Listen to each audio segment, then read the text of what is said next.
Assalamualaikum warahmatullahi taala wabarakatuh. Terima kasih sidang penonton yang masih lagi bersama dengan channel Saada. Baiklah, telah keluar naskah buku akan Langkah Suka. Sebuah sejarah bangsa Melayu telah dipadamkan, disalah tafsirkan serta tidak dimengerti sejak hampir 1000 tahun. Atau mungkin lebih daripada masa yang kita fahami. Kehadapan ayah-ayah dan ibu-ibu serta keluarga kepimpinan bangsa Melayu. Tajuk sidang kita pada pagi ini,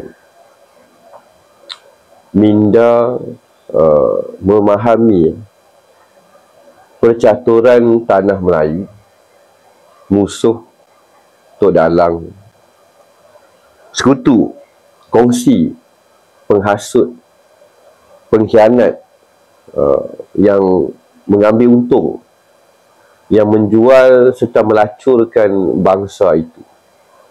Bangsa kita lah pada hari ini. Topik yang amat berat lah sebenarnya hendak dikongsi atau disembangkan atau dimuzakarahkan pada pagi ini. Setelah hampir 5 tahun saya berbicara seadanya. Tujuan utama sebagai peninggalan kepada anak-anak saya, keturunan saya, sahabat saya, saudara, akan kisah sebenar tanah leluhur, tanah tok nenek kita yang telah diganyang, dihancurkan, diporak-perandakan sehinggalah pada hari ini. Jadi di hadapan kita ini ada sebuah gambar. Satu batu nisan daripada kayu, semuanya kayu. Tanpa bis.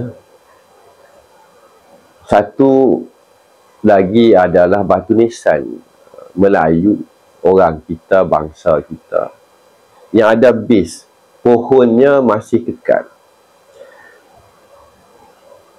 Jadi bayangkan, wahai kaum keluarga Melayu,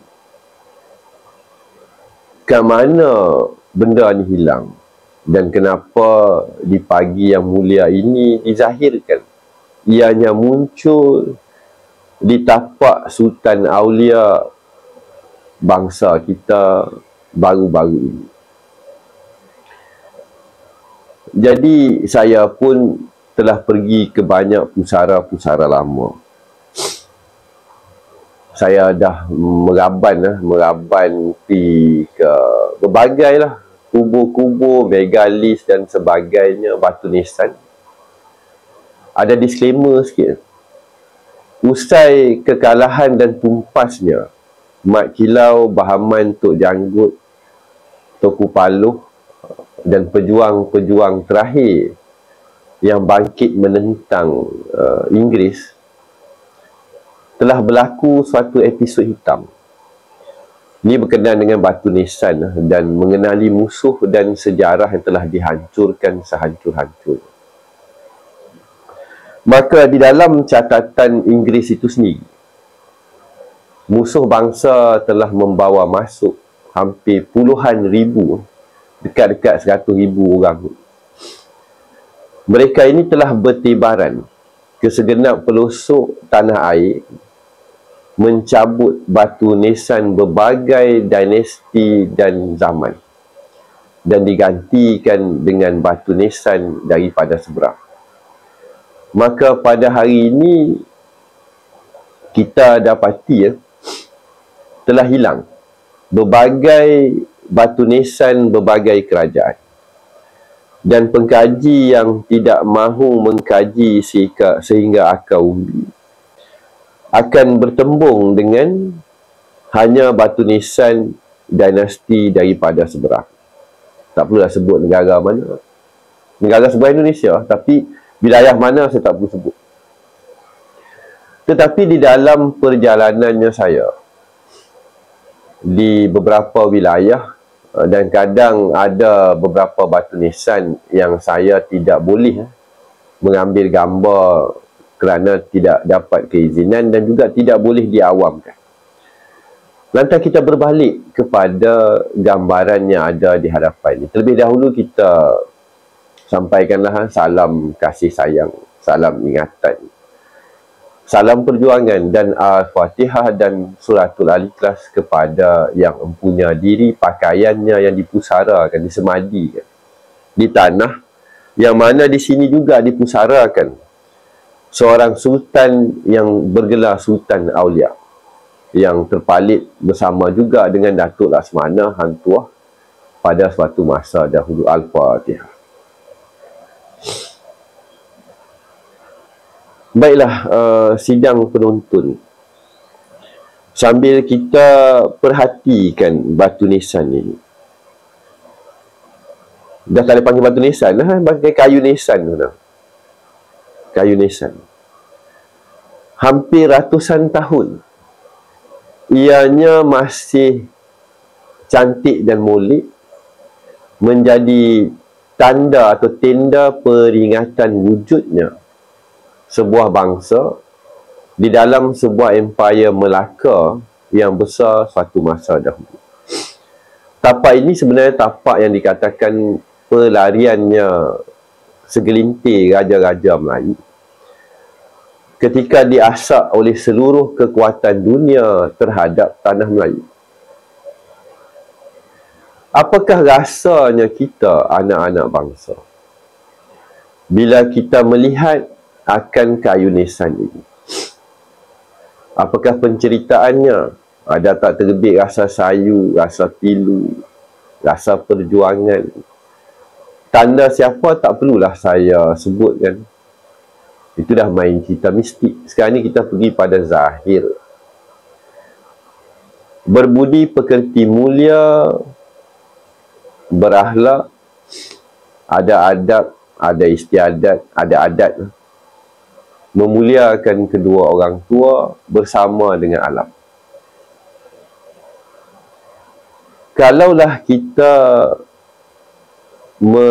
keluar daripada tempurung kelapa yang telah diprogram oleh penjajah ni,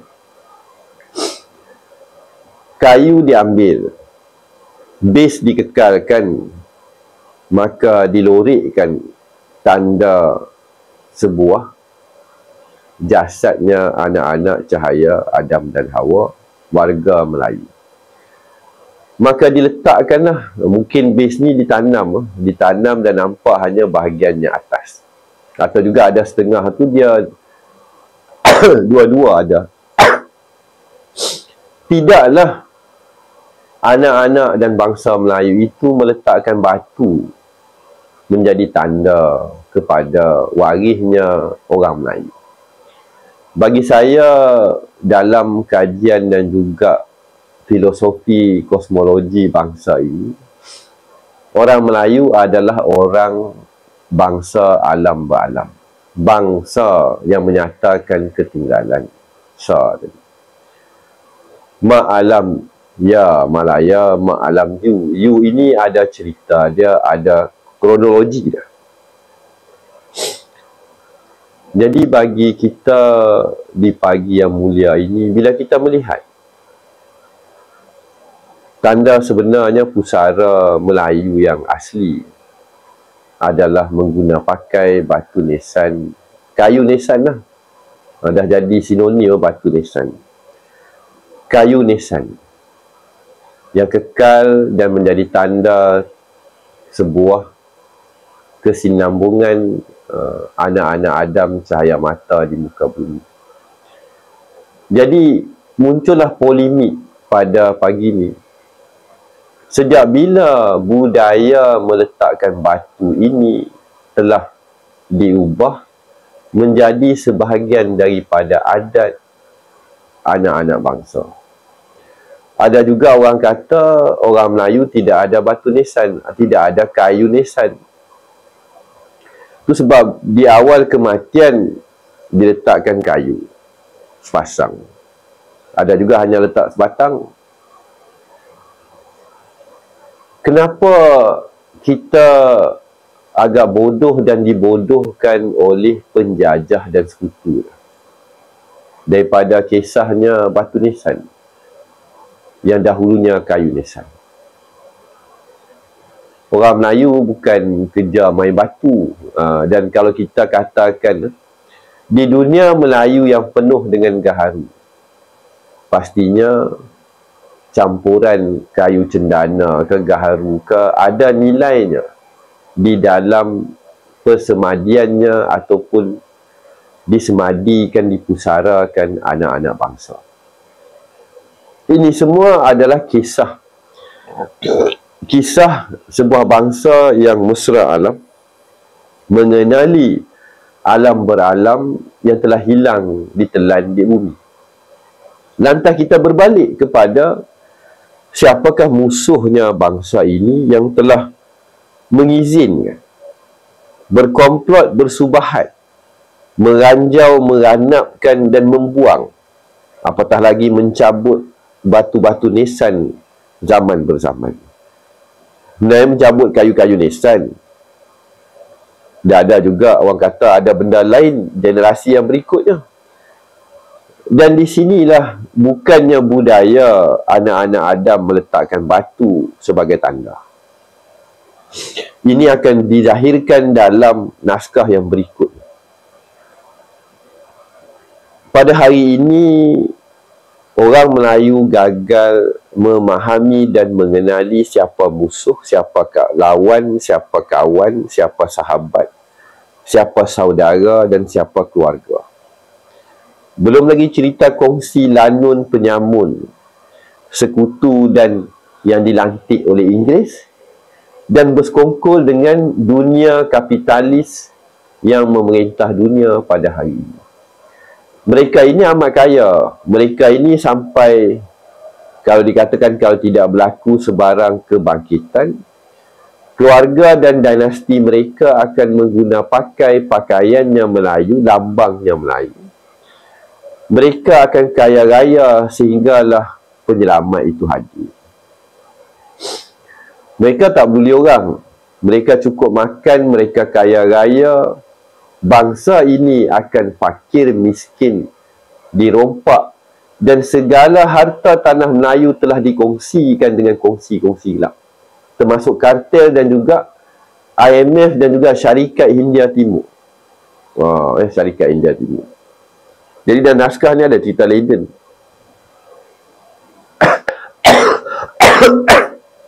Kita La Adin. Daripada mana titik mulanya Syarikat India Timur ataupun East Indian Company. Ini gambar depan lah.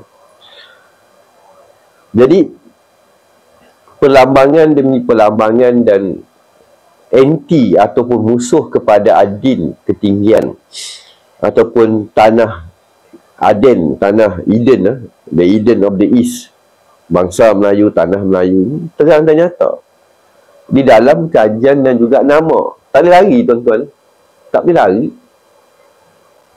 Jadi kita pada hari ini meneruskan sisa-sisa hidup sebagai anak cucu yang telah hancur.